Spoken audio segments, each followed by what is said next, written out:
Welcome to Rag Quilting Made Easy. Today we will introduce you to what a rag quilt is, the different choices of materials available to make a rag quilt, and give you the proper steps to construct one yourself.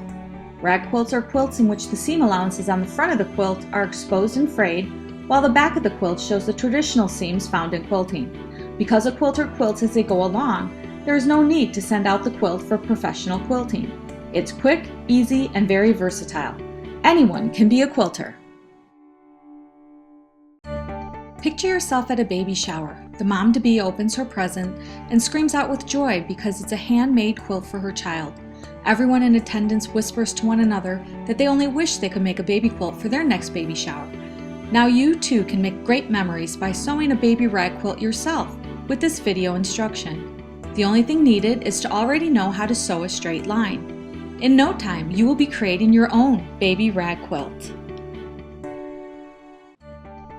Before we get started, here is a list of items you will need in order to make a baby rag quilt.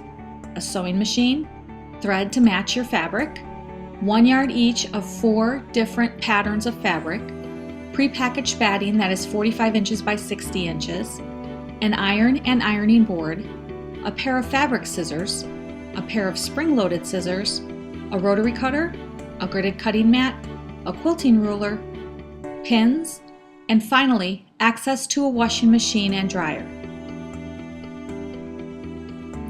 The first thing you need to do is go to your favorite fabric store and pick out 4 different patterns of the same type of fabric. Have them cut 1 yard from each of the 4 fabrics. Because we will be making a baby quilt for a baby that is due in November, we will be working in flannel fabrics. While you are there, make sure you pick up your pre-packaged batting in size 45 inches by 60 inches and thread to match your fabric. The thread could either contrast or blend with your fabric choice. Before we cut our fabric into squares, make sure the fabric is wrinkle-free. Iron the wrinkled fabric so our cuts can be precise. Do not wash the fabric before we use it. For our quilt, you will choose 2 of the yards of fabric and cut 14 9-inch squares from this material. You will then cut 16 9-inch squares from the other 2 yards of fabric. When we are finished cutting the squares, we will have a total of 60 squares. In order to help make our cuts, we will need to use a rotary cutter, a gridded cutting mat, and a quilting ruler. As you see in this video, these tools help make the process accurate and quick. If you are comfortable, you can always double up on the fabric, folding your fabric in half so you are cutting through 2 layers instead of 1. Always abide by the rule of measure twice, cut once. It will save you extra trips to the fabric store due to silly mistakes. Now, we will cut 30 7-inch squares from our batting. We are making these squares 2 inches smaller than our fabric. These squares will be the inside of our fabric sandwich. Again, use the right tools for the job and you will finish in no time. Use the same rotary cutter, gridded cutting mat, and quilting ruler to help you cut these squares out. To speed up the process, you may cut multiple layers of batting at one time.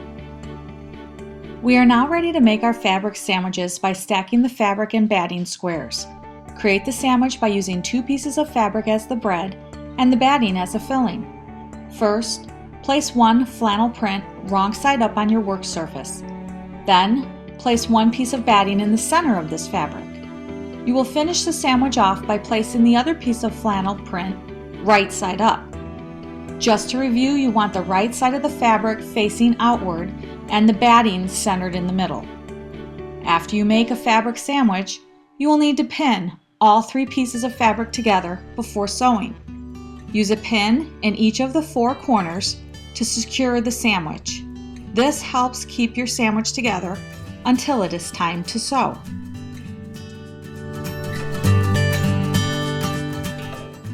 Next, we are now ready for the quilting part of our project.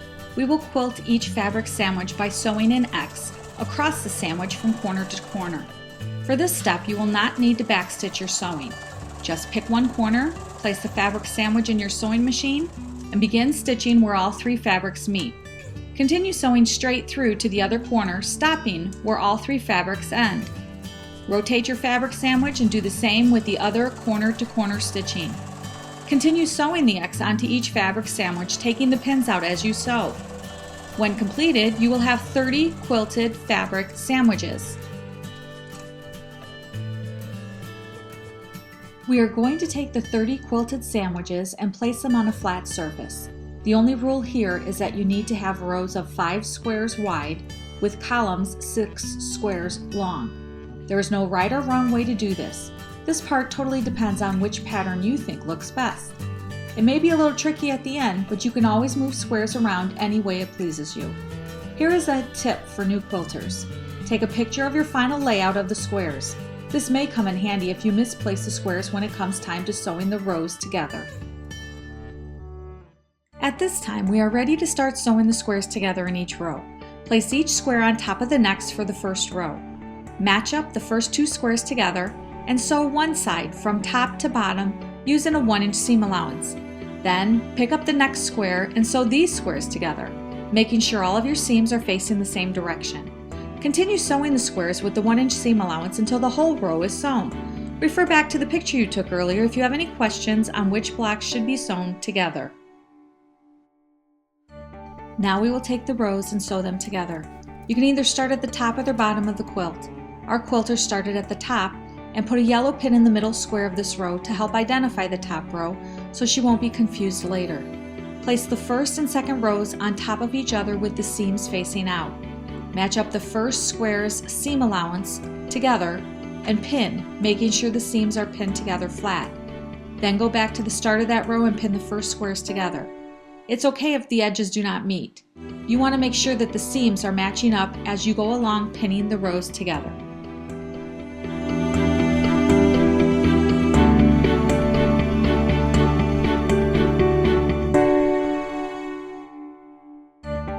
After pinning the first 2 rows together, we are now ready to sew them together. Start by using a 1-inch seam allowance and backstitch at the beginning of the row to anchor the sewing. Continue sewing the row together to make sure all of the seams lay flat both on the top and underneath. At the end of this row, backstitch again to lock in the sewing.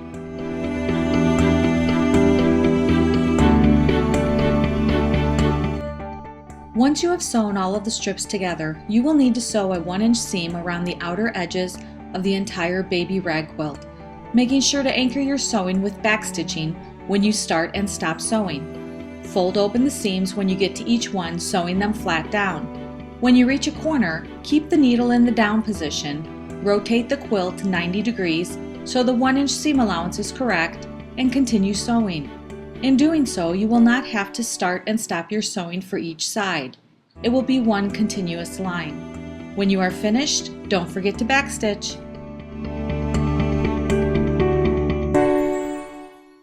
Next, we are going to use the spring-loaded scissors to help clip your quilt faster as compared to using a pair of regular fabric scissors. We will be clipping every seam, including the outside seams, at 1/2 inch intervals, clipping as close to the stitches as possible, but also making sure not to clip through the stitches. It's better to clip too short than to clip through the seam. Even if you did accidentally clip through a seam, it's easy to fix by just sewing over your mistake.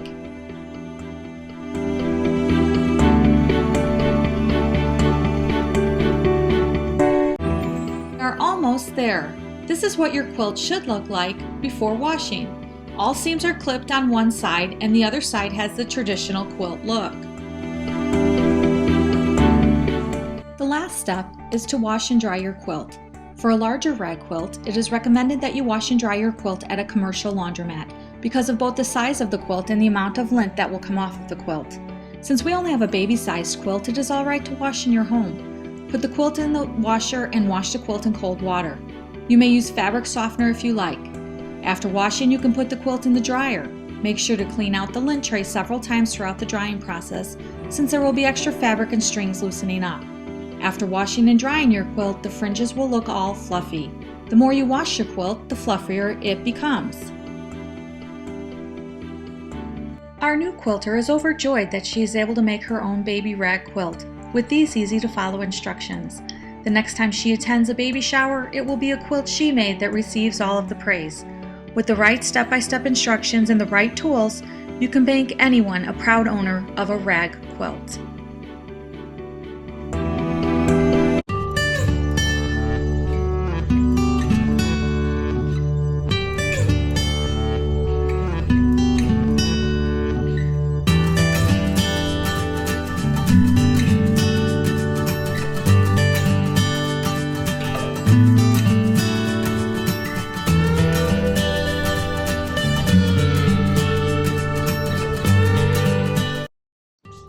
Let's get familiar with two wonderful types of fabric used in making rag quilts.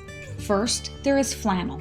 Flannels are a soft, warm fabric that are perfect for wrapping around a baby. The fabric is very soft to the touch and frays nicely when the finished quilt is washed. The other fabric I like to use in making rag quilts is homespun fabric. From the early beginnings, homespun fabric was made at home from weaving colored threads together to create a design. Nowadays, factories make this homespun fabric. The design is woven through the fabric, which shows up on both sides, thus leaving this fabric with no discernible front or back. This is another great type of fabric that frays well when creating rag quilts. Finally, we will introduce you to batting. A rag quilt is really just made up of little fabric sandwiches. The batting is material that is placed in the middle between two pieces of fabric. Batting can be made from cotton, wool, or synthetic fiber that is then wadded into rolls or sheets and is used for stuffing furniture and mattresses, as well as for lining quilts. Batting comes either prepackaged in select sizes or by the yard.